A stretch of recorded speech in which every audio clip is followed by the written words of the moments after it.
ടി.എ. Ahmed കബീറിന് 2017 Kerala municipality ഭേദഗതി ordinance നിരാകരിക്കണമെന്ന പ്രമേയം അവതരിപ്പിച്ച് സംസാരിക്കാവുന്നതാണ്.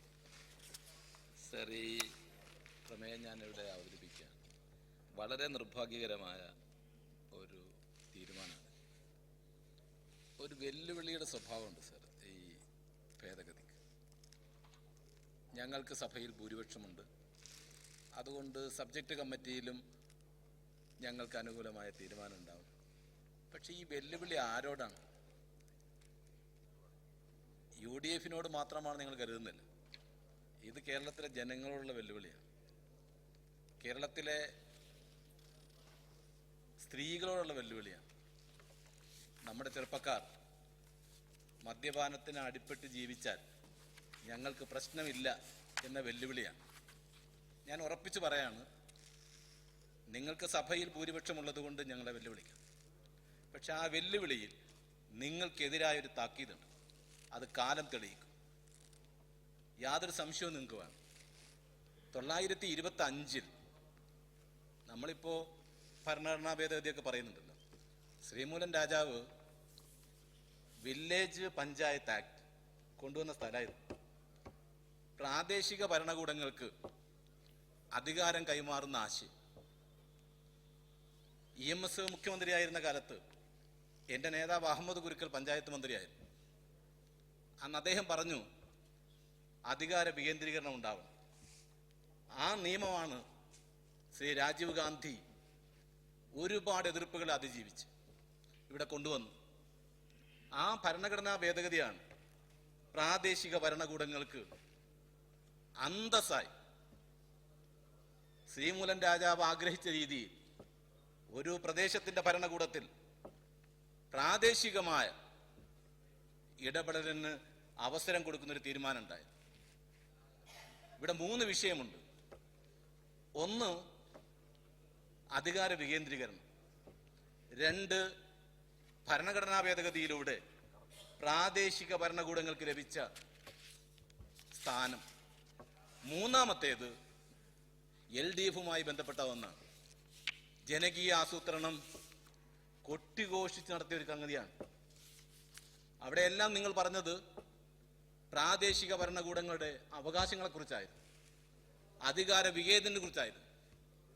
ഞങ്ങൾ ഇവിടെ കൊണ്ടുവന്ന ഒരു നിയമനിർമ്മാണം സ്ത്രീകളുടെ ശബ്ദമായിരുന്നു, ചെറുപ്പക്കാരുടെ ശബ്ദമായിരുന്നു. ഞാൻ കൊണ്ടുവന്നു. രാഷ്ട്രീയമായ അഭിപ്രായ വ്യത്യാസങ്ങൾ ഉണ്ടാവില്ലേ? അത് ഞങ്ങളുടെ ക്യാമ്പിലുമുണ്ട്, അപ്പുറത്തുമുണ്ട്. എന്നാൽ ഇവിടെ സംഭവിച്ചത് വളരെ നിർഭാഗ്യകരമാണ്. നിങ്ങൾ ഞങ്ങളെ വെല്ലുവിളിക്കാൻ നിങ്ങൾക്ക് ഇന്ന് ഭൂരിപക്ഷമുണ്ട്, ഞാൻ സമ്മതിക്കുന്നു. പക്ഷേ നമ്മുടെ മുകളിൽ ജനങ്ങളുണ്ട് എന്ന് നിങ്ങൾ മനസ്സിലാക്കണം. ആ ജനങ്ങൾ ഒരു കാര്യവുമില്ലാതെ ഇവിടെ വന്ന സംഭവം എന്താ വെച്ചാൽ, ഈ ബില്ല് സഭയിൽ വന്ന് നമുക്ക് മനസ്സിലാവും. ഒരു ഓർഡിനൻസ് ഇറക്കി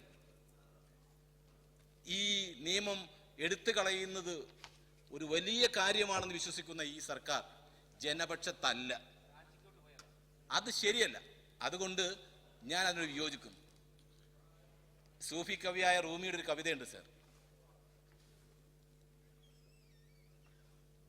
ആ കവിത നമ്മുടെ മനസ്സുകളെ സ്വാധീനിക്കേണ്ടതാണ്. ഒരു പൂന്തോട്ടമാണ് ഉണ്ടാക്കേണ്ടതെങ്കിൽ പൂച്ചെടികളുടെ വിത്തും തണ്ടുമല്ലേ സർ വെക്കേണ്ടത്? നിങ്ങൾ മുള്ളു വിതറുകയാണ്. ആ ശ്ലോകത്തിലെ കവിത അവസാനിപ്പിച്ചുകൊണ്ട് റൂമി പറയുന്നൊരു കാര്യമുണ്ട്. നിങ്ങൾ എന്താണോ ആഗ്രഹിക്കുന്നത് അത് നമ്മളെ തേടി വരുന്നുണ്ട്.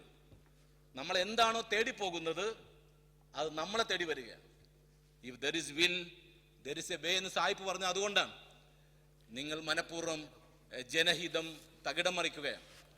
നിങ്ങൾ ജനങ്ങളുടെ ആവശ്യങ്ങൾക്കെതിരെ നിൽക്കുകയാണ്. അതിന് നിങ്ങളെ പ്രേരിപ്പിക്കുന്ന ഘടകം എന്ത് എന്നതിനെക്കുറിച്ച് ജനകീയ കോടതി വിചാരണ ചെയ്യുക തന്നെ ചെയ്യും.